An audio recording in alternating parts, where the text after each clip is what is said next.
And today, we're going to talk about the bikes of our junior national champion, Lexi Dormitorio, and the pride of Mindanao, Ashley Halipawat.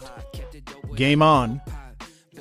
That is the bike of our junior national champion, Lexi Dormitorio, which is a Weapon XC4. Full carbon, full suspension, cross-country bike that costs 60,000 pesos. And this is the frame set she used when she won the title of national champion. And she ran it with the top-of-the-line PAX 34 Stepcast 2024 edition that costs 55,000 pesos.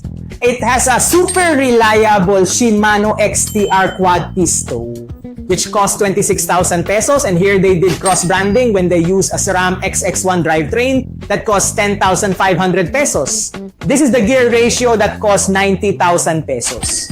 While the wheel set used here is an Akvine 35mm full carbon with Maxxis Aspen tires that cost 95,000 pesos a set. And of course, there's the Fox Transfer Ashima dropper seat post that worth 20,000 pesos. And this entire bike setup of Lexi Dormitorio roughly costs 320,000 to 350,000 pesos.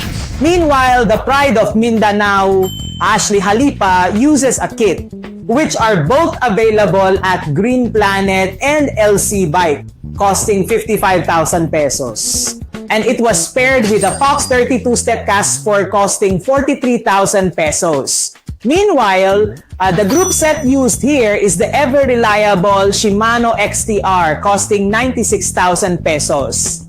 As for the wheel set, it uses DT3 hubs.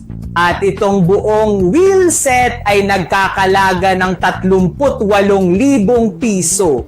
At ang buong setup ng bike ni Ashley Halipa ay nagkakalaga ng 230,000 piso. If you were to be asked whose bike do you prefer, please comment it down below.